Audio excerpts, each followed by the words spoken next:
नमस्कार विद्यार्थी मित्रांनो, मी डॉक्टर किशोर बागडे. आपण बघत आहात YouTube channel medical admission guidance. या चॅनलद्वारे मेडिकल ऍडमिशन संदर्भात लागणारी सर्व माहिती विद्यार्थी व पालक यांच्या गरजा लक्षात घेऊन वेळोवेळी प्रसारित केली जाते. तर या चॅनलला सबस्क्राईब करा, बेल आयकॉनवर क्लिक करा आणि आपल्या मित्रांना शेअर करा. आज आपण आपल्या व्हिडिओमध्ये कर्नाटक काउन्सिलिंग बद्दल माहिती घेणार आहोत. कर्नाटक काउन्सिलिंगचं रजिस्ट्रेशन जानेवारीमध्ये झाले, फेब्रुवारीमध्ये झाले, मार्चमध्ये झाले आणि मेच्या शेवटच्या आठवड्यात त्यांनी डिक्लेअर केलं होतं की रिझल्ट लागल्यानंतर, नीटचा रिझल्ट लागल्यानंतर 3 दिवस आम्ही री रजिस्ट्रेशन ओपन करू.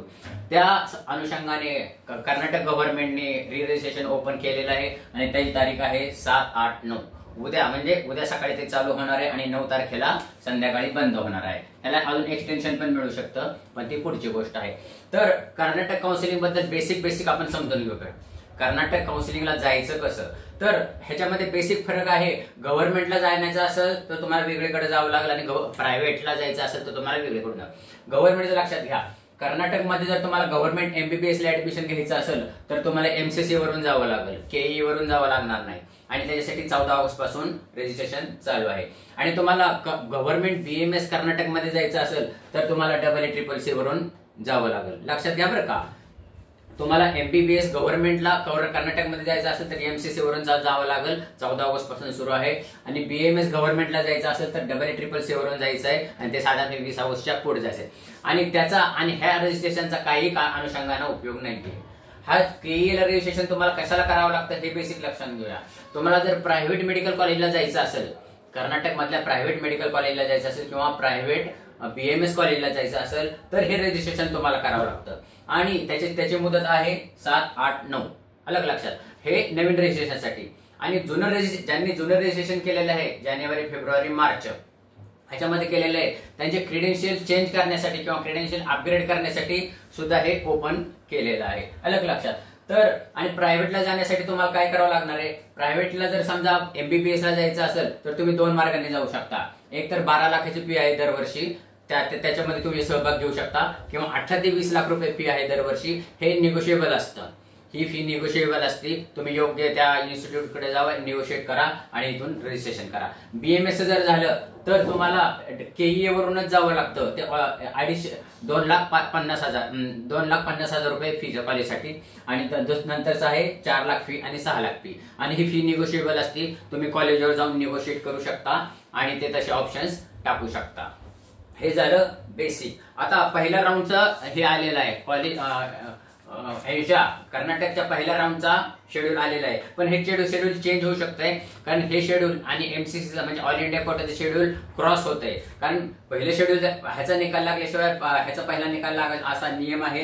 पण तरी त्यांनी शेड्यूल केलेलं आहे, हे चेंज होऊ शकतं. पण शेड्यूल काय आहे हे मी तुम्हाला सांगतो पहिल्यांदा.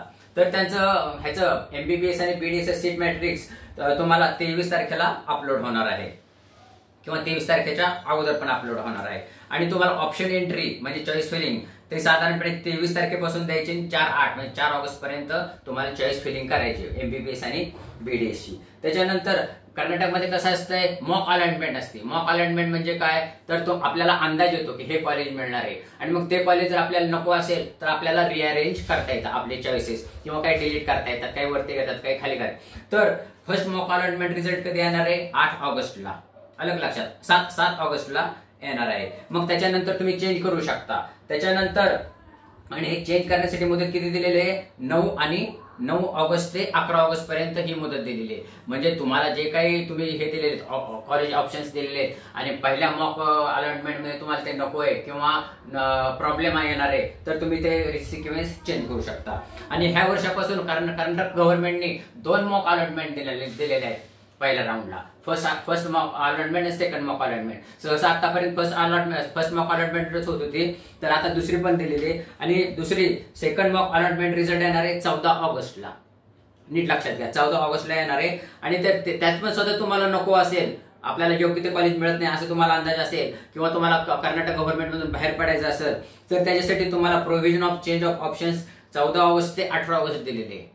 अलग लक्षात, 14 ऑगस्ट ते 18 ऑगस्ट तुम्हाला चेंज करण्याला मुदत दिलेली आहे. आणि त्यांची फर्स्ट अलॉटमेंट रिझल्ट 23 तारखेला दिलेला आहे. ह्यातच प्रॉब्लेम आहे. तर कर्नाटक गव्हर्नमेंटचा एमबीबीएस बीडीएसचा पहिल्या राऊंडचा रिझल्ट येणार आहे 21 ऑगस्टला. पण मित्रांनो, ऑल इंडिया कोटाचा पहिला रिझल्ट येणार आहे 23 ऑगस्टला.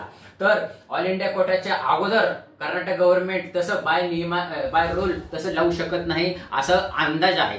पण ह्याच्यामध्ये त्यांनी जो काय डिक्लेअर केलेला आहे 21 ऑगस्टला आम्ही पहिला डिक्लेअर करू, तो चेंज होऊ शकतो, तो 23 ऑगस्ट नंतर जाऊ शकतो असा आमचा अंदाज आहे। बघू पुढे काय काय होतंय, जे चेंज होईल ते आम्ही तुम्हाला सांगूच।